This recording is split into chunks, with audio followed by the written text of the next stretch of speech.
বন্ধুরা, তোমাদের ভালোবাসাই আমাদের কাজ করার অনুপ্রেরণা যোগায়। আজ তোমাদের মাঝে নিয়ে এলাম টুনি পাখির গল্প, দুই পরিবার। সুখী দিদি, ও সুখী দিদি, তোমার হলো? তাড়াতাড়ি এসো, এবার যে পাশের বনে যেতে দেরি হয়ে যাবে। সবজিগুলো বিক্রি করব কখন? হ্যাঁ টুনি, আমার হয়েছে, তুই বাইরে দাঁড়া, আমি আসছি।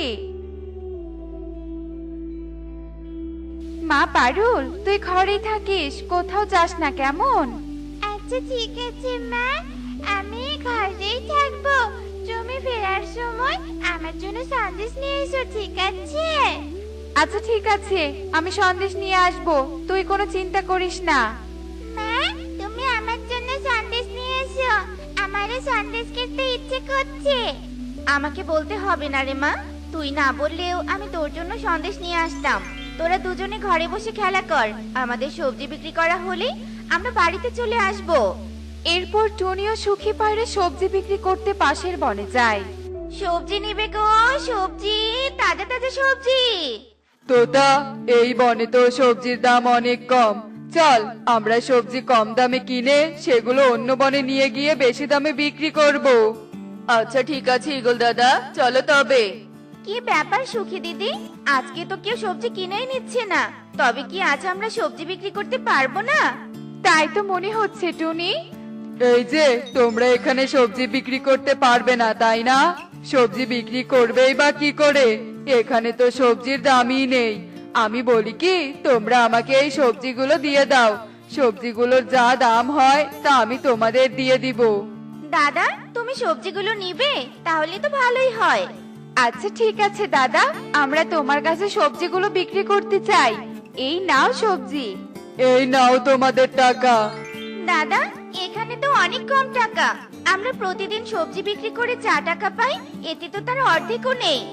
এখন তো সবজির দাম নেই, তাছাড়া আমরাও এই দাম দিয়েই সবজি কিনে নেই। তোমরা চাইলে আমরা প্রতিদিন তোমাদের কাছে সবজি কিনে নিব, তোমাদের কোনো আপত্তি নেই তো? না দাদা, আমাদের কোনো আপত্তি নেই, আমরা তোমাদের কাছেই সবজি বিক্রি করব। এরপর এগুলো তো তা সবজি নিয়ে সেখান থেকে চলে যায়। আর টুনি ও সুখী পায়রাও সেখান থেকে চলে যায়। আর এসব কিছু দূরে বসে দেখছিল কাকুলি। আরে, এখন থেকে তো টুনি আর সুখী বেশ আরামে সবজি বিক্রি করবে। তা আমি কিছুতেই হতে দিব না, আমাকে এক্ষুনি ঈগল দাদার কাছে যেতে হবে। ঈগল দাদা, তুমি টুনির কাছ থেকে এই পানি দেওয়া সবজিগুলো নিয়েছো? এগুলো তো একটু পরেই পচে যাবে, তুমি এই পচা সবজিগুলো আর বিক্রি করতেই পারবে না। কি, টুনি আর সুখী আমাকে এভাবে ঠকিয়েছে? আর আমি তা বুঝতেও পারিনি।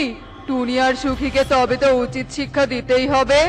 ঠিক আছে দাদা, তবে তুমি তাড়াতাড়ি সবজিগুলো বিক্রি করে ফেলো, নয়তো সবজিগুলো আবার নষ্ট হয়ে যেতে পারে। আচ্ছা ঠিক আছে, আমি সবজিগুলো বিক্রি করে আসি। এরপর ঈগল সবজিগুলো বিক্রি করতে যায়। আর পরের দিন সকালে টুনি ও সুখী পায়রা সবজি নিয়ে ঈগলের কাছে আসে। এই যে ঈগল দাদা, আমরা সবজি নিয়ে এসেছি, সবজিগুলো নিয়ে আমাদের টাকা দাও। টুনি, আমি বলি কি, আমরা কিছুদিন তোমাদের কাছ থেকে সবজি নেই, আর এক মুঠে তোমাদের সবজির টাকা দিয়ে দিব। তাহলে টাকাটা তোমাদের কাজে লাগবে, আর প্রতিদিনের টাকাটা প্রতিদিনই দিলেই তো খরচ হয়ে যাবে। তা অবশ্য তুমি ঠিক বলেছো। আচ্ছা ঠিক আছে, আমরা তোমাদের কাছে এক মুঠি টাকাটা নিব। এভাবেই বেশ কিছুদিন টুনি ও সুখী পায়রা ঈগল ও তোতাকে সবজি দেয়, কিন্তু ঈগল ও তোতা সবজি নিয়ে টুনি ও সুখী পায়রাকে কোনো টাকাই দেয় না। ঈগল দাদা, বেশ কিছুদিন তো হয়ে গেল, এবার আমাদের সবজির টাকাগুলো দিয়ে দাও। আরে টুনি, তোমরা চিন্তা করো না, আমরা তো পালিয়ে যাইনি, তোমাদের টাকা ঠিক পেয়ে যাবে।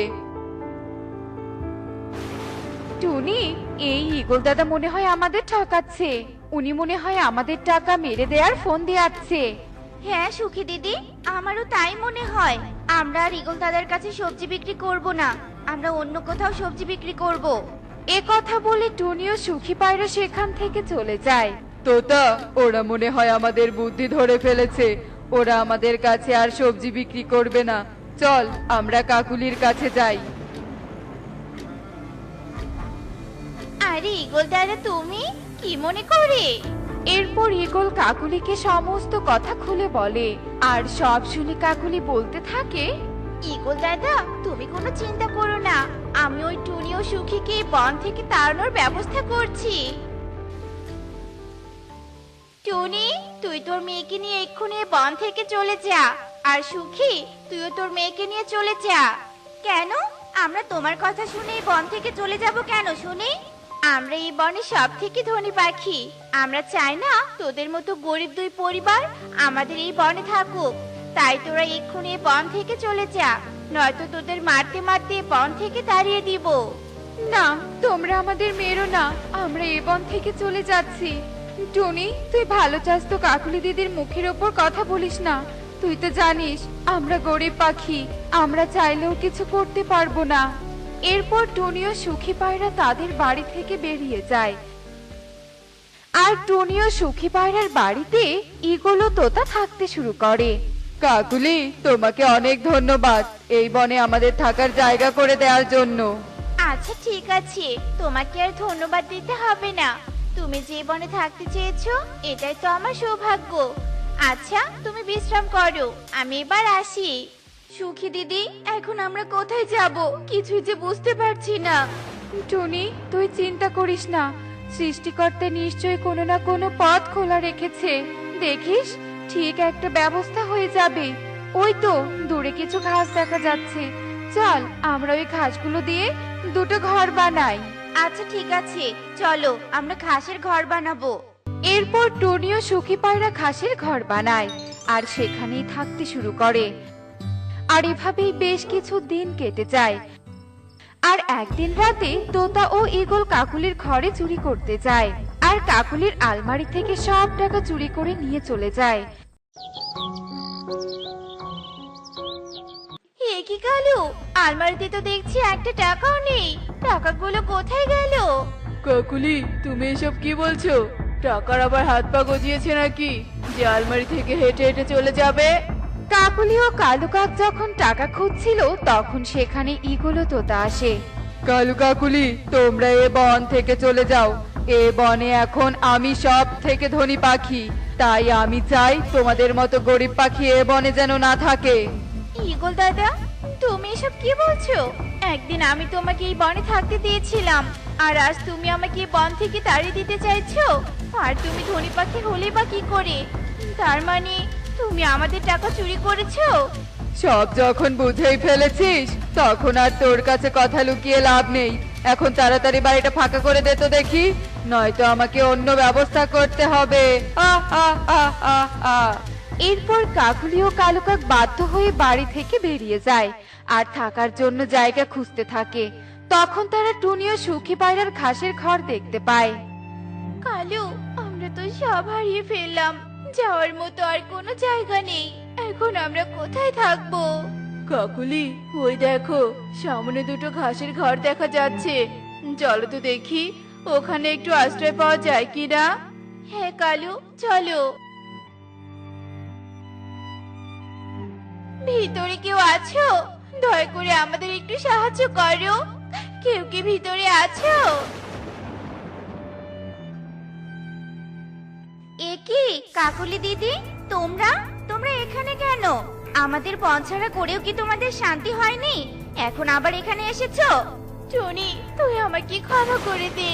আমরা তোদের সাথে খুব খারাপ ব্যবহার করেছি, তাই তো ঈগল দাদা আমাদের সব চুরি করে আমাদের বন থেকে তাড়িয়ে দিয়েছে।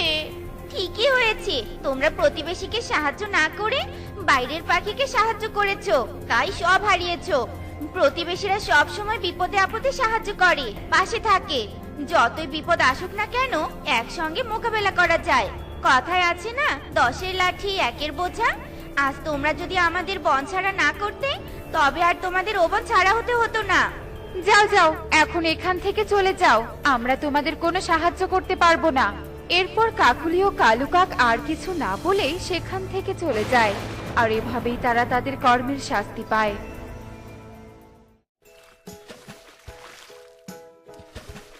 দেখলে তো বন্ধুরা, অন্যকে বিপদে ফেলতে চাইলে কিভাবে নিজেদের বিপদে পড়তে হয়।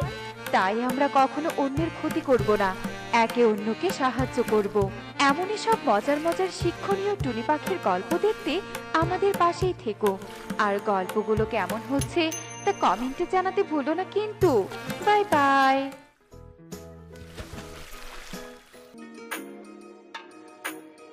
আজ এই বনের রানী আমি তোমাকে ঘোষণা করলাম। আজ থেকে এই বনের ভালো মন্দ দেখার দায়িত্ব তোমার। এবার তুমি বনে ঢেড়া পিটিয়ে ঘোষণা করে দাও, আমার কাজ শেষ। তবে এবার আমি চলি। আমি কি সুন্দর, আর মুকুট পরে আমাকে আরো বেশি সুন্দর লাগছে।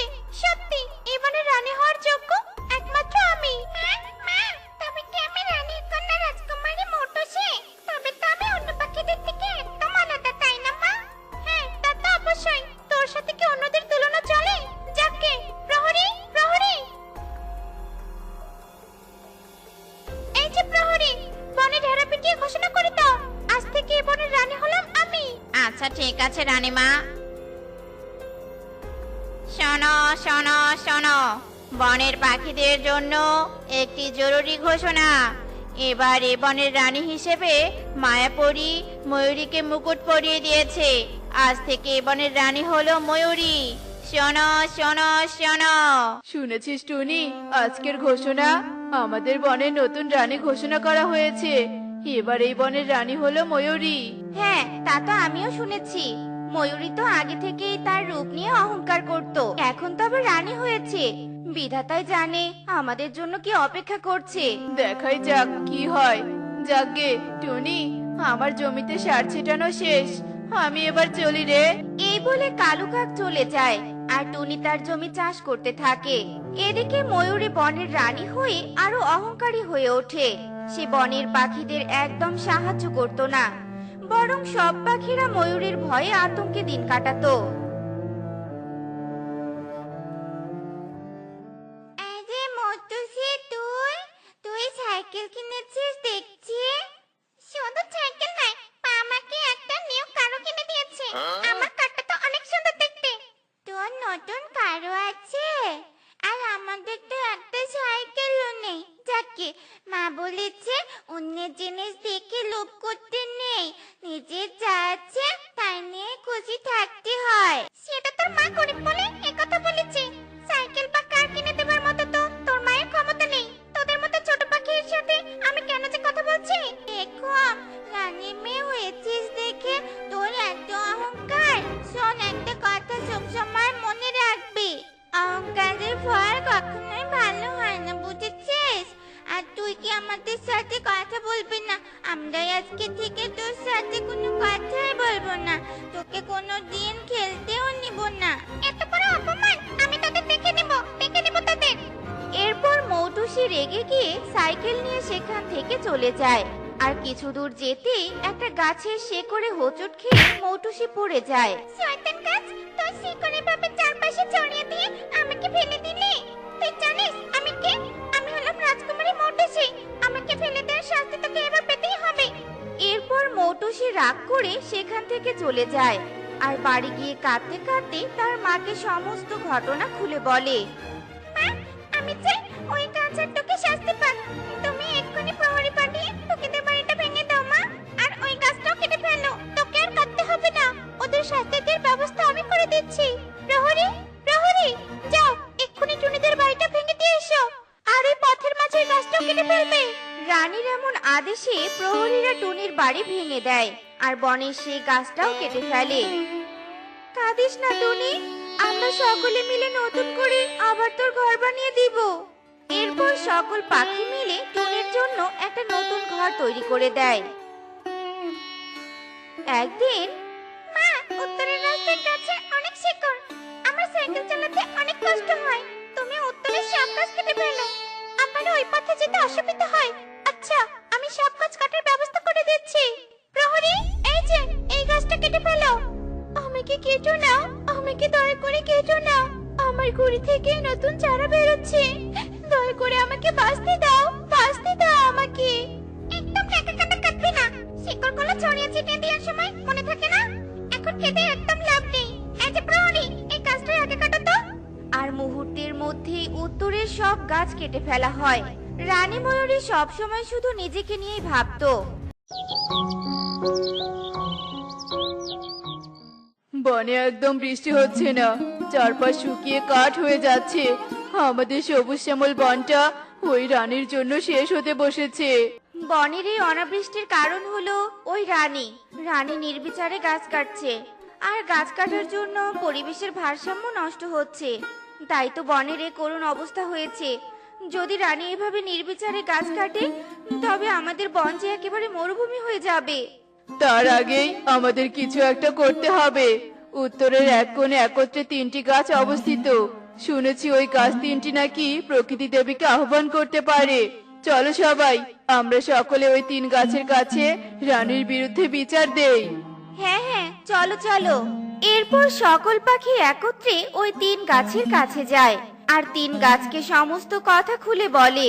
ওই রানী আমাদের প্রকৃতির সৌন্দর্য নষ্ট করেছে, আমার গাছ ভাই বোন সহ পাখিদেরও কষ্ট দিয়েছে।